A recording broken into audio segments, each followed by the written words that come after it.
2024年1月至9月期間，加拿大全國共有5626人死於過量服食毒品，其中75%同芬太尼有關，比2016年增加咗32%。而加拿大兒科學會喺2023年發表嘅報告更加指出，過量服用非法毒品係目前加拿大西部地區10歲至18歲青少年嘅主要死因。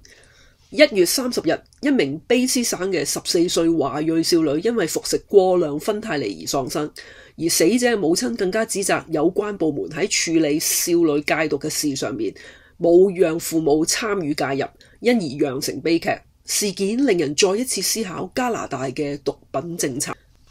時事家號特別請嚟以青年人為服務對象嘅溫哥華 Open Door Community Ministries 總幹事盧建恒牧師，佢亦係本拿比青年懲教中心市民諮詢委員會嘅委員。盧牧師會同我哋分析毒品問題點樣影響華裔青少年，而究竟華裔少女服食過量毒品致死一事，同加拿大嘅毒品政策又有冇關係呢？呢個絕對有關係啦。我諗如果你即係講到時事嗰度咧，咁我諗啱啱即係琴日係加拿大政府咧就即係做咗個強烈譴責嘅聲明。咁首先我再講講就係我唔係講政治，我即係講嗰個取態問題。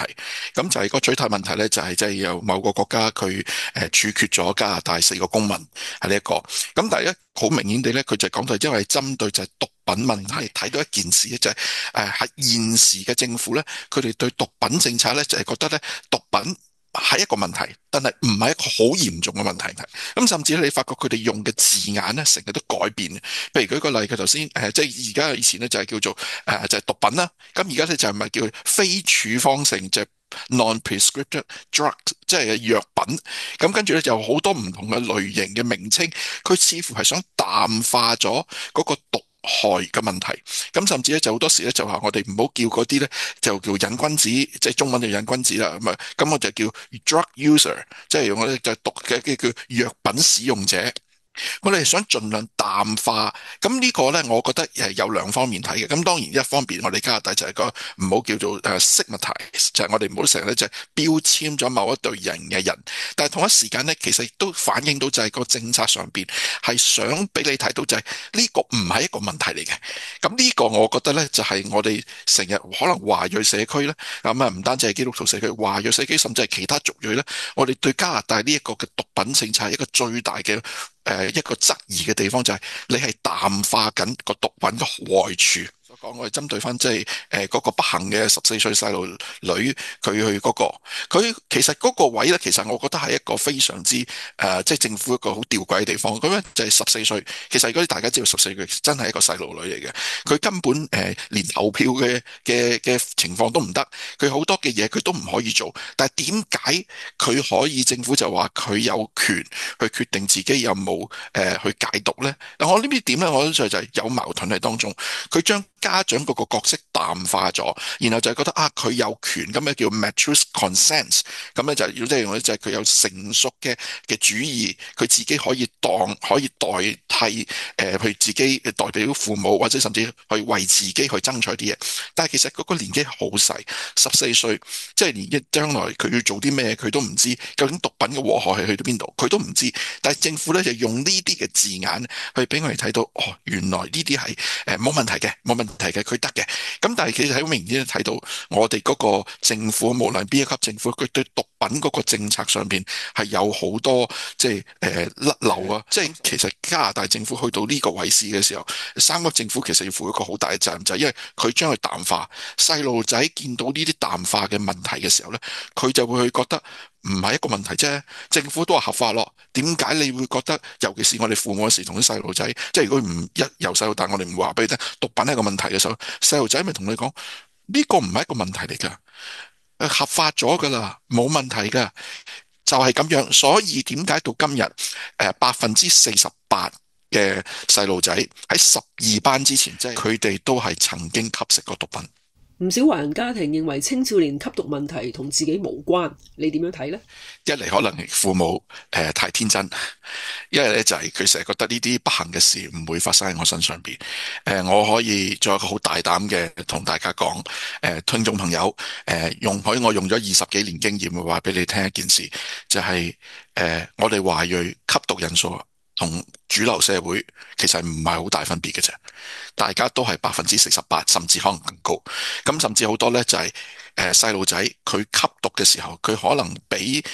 其他白人或者其他嘅族裔吸毒更加犀利，而佢哋更加知道一件事，就係因為父母佢知道就係如果佢出事，父母就會更加會用透過法律途徑去幫佢爭取，令到佢唔使坐監。所以其實喺我即係過去嘅20年裏邊，我有機會做過監獄嘅事工嘅時候，我亦都做過好多其他嘅即係邊緣嘅青年啊各樣嘅事工嘅時候咧，我可以咁講一樣嘢，一個現實。你話我喺監獄裏邊見唔見到華裔？見到，比其他族裔會唔會少？少。咁好多人話，咁咪就係代表犯法人數少咯？點解會犯法人數少？最主要原因就係因為父母幫佢哋用錢打甩咗呢啲官司，或者一路同佢拖長嗰個法律程序，拖到某個時限嘅時候呢，你就可以 discharge， 就可以嗰個 case 就可以唔需要繼續噶啦。好多時就係因為父母用錢幫佢打甩咗嗰個官司，咁然後最後呢啲細路仔經歷過咗呢件事，佢唔覺得咁嚴重啫，佢再犯上去就會更加嚴重。所以其實喺我見到咁耐以嚟，好多父母佢就話：我仔唔會吸毒㗎，我哋屋企附人冇㗎，學校冇呢件事㗎。我諗政府嘅數據就唔會呃你，點樣演繹呢就可以呃你。政府數據係48%嘅人，我亦都見過咁多喺其他文章都講過，我見過好多人吸毒，但係好多父下女就係話俾我聽，佢唔會有毒品呢個問題，佢覺得自己唔會。但係當嗰件事發生嘅時候，佢哋要尋求幫助呢，我只可以講唔好再隱瞞，唔好再覺得自己唔會發生呢件事。但係去到嗰刻嘅時候，已經太遲。你對青少年喺毒品問題上面有啲乜嘢嘅忠告呢？成日好多人同我講話，佢哋唔會死。我見過咁多，亦都見過好多人死。我好坦白嘅同佢講，你係有機會死，個機率係非常高。甚至你話啊，我而家唔會死嘅，我哋死啊好多時呢，有嗰啲勒諾酮就勒諾松，即係嗰種嘅劑，佢撳打落去就。但係如果你真係見過唔成功嘅個案，或者有時救唔到，或者正如我文章裏面所講，一係我喺殯儀館見到你，一係我監獄見你。因為監獄見你嘅原因就係因為你要攞錢去買，而你冇錢嘅時候，你為咗去偷。咁呢個就係你即係犯法。你因為呢個，你個我就喺殯儀館裏邊去見你。因為你話我唔會死，但係問題我見過太多。因為而家嗰個份量真係好少，少到個地步，2粒鹽嘅份量就已經足以致命。一個我哋就以前有一套電視劇叫《Walking Dead》，即係如果你好啲小朋友好中意玩一啲喪屍遊戲咧，其實你去嗰啲安全注射屋附近咧，你見到嘅全部都係喪屍。佢哋有生命，但係佢哋冇靈魂。佢哋每日淨係想要毒品。你問佢，佢根本唔知點樣。佢覺得每一日唔食飯都唔緊要，最緊要頂到人。當你聞到嗰陣，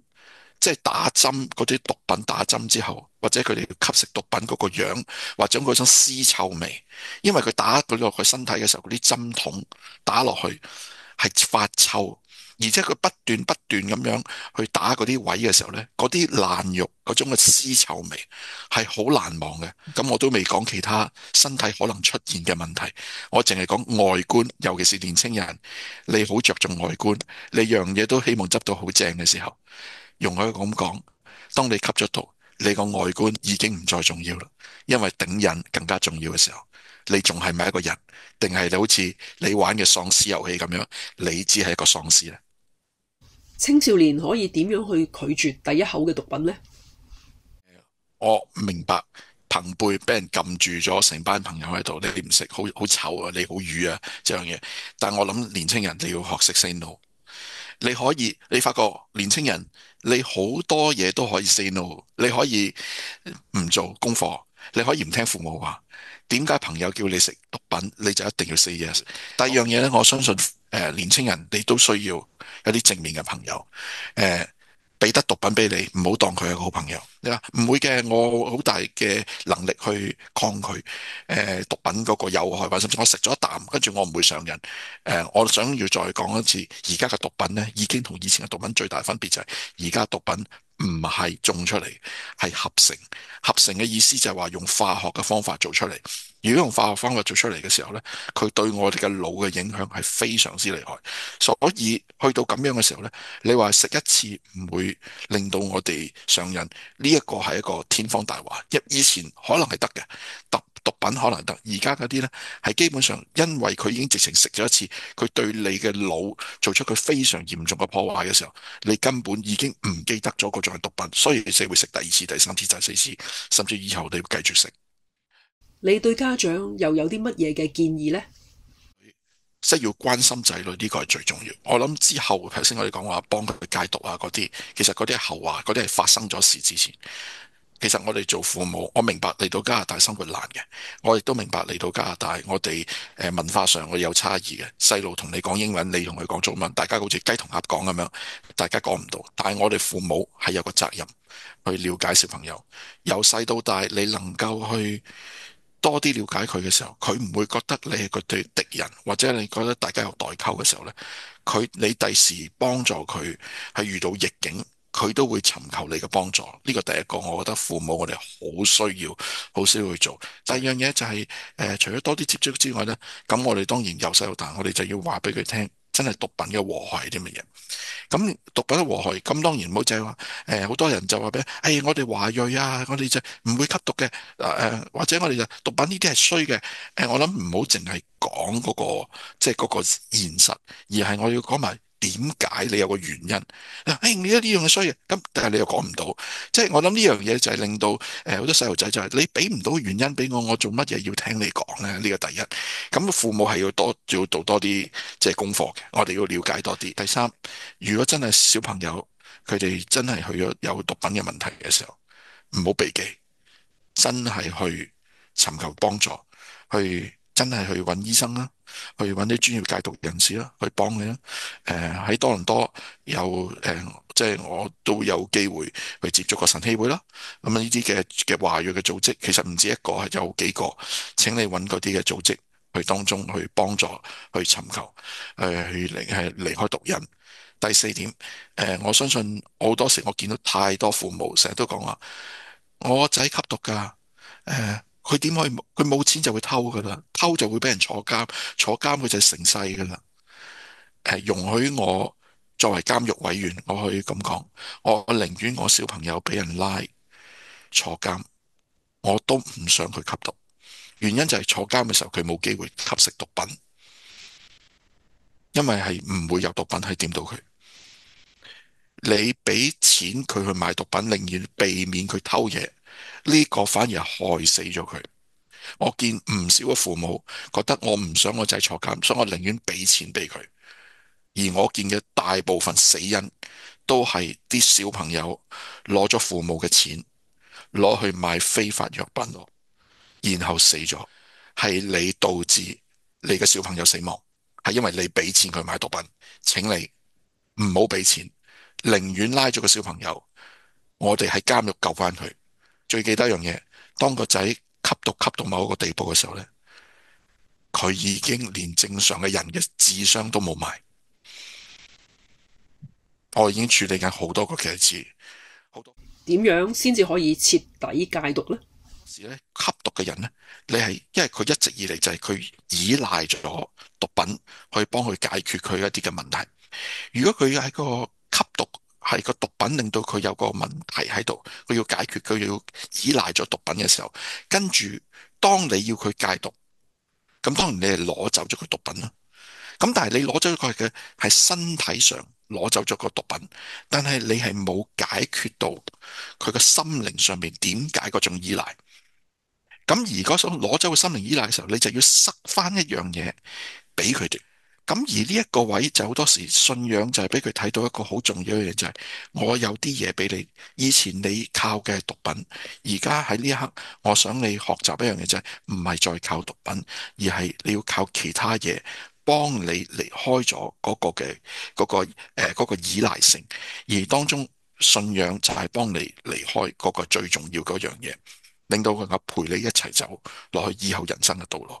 嗱，呢一點我相信就係點解我好多時見過由政府嘅數據都話俾我聽，政府所贊助嘅戒毒設施，佢哋嘅成功率只有3%至10%，但係點解福音戒毒到今日能夠接近80%幾90%？個最主要原因喺邊度？就係你攞走佢啲嘢，你要俾翻樣嘢俾佢，就係因為佢喺嗰刻嘅時候，佢唔再依賴毒品，而依賴一個有能力嘅神去幫助佢。究竟毒品點樣危害青少年以至佢哋屋企呢？今期《號角月報》特別訪問咗14歲華裔少女嘅母親，而另一位母親則備受兒子吸毒嘅困擾，個中痛苦不足為外人道。一位學校社工亦會披露學校處理學生吸毒嘅真相。大家可以上網加拿大《號角月報》嘅網站閱讀4月份嘅專題《毒海驚濤救救孩子》。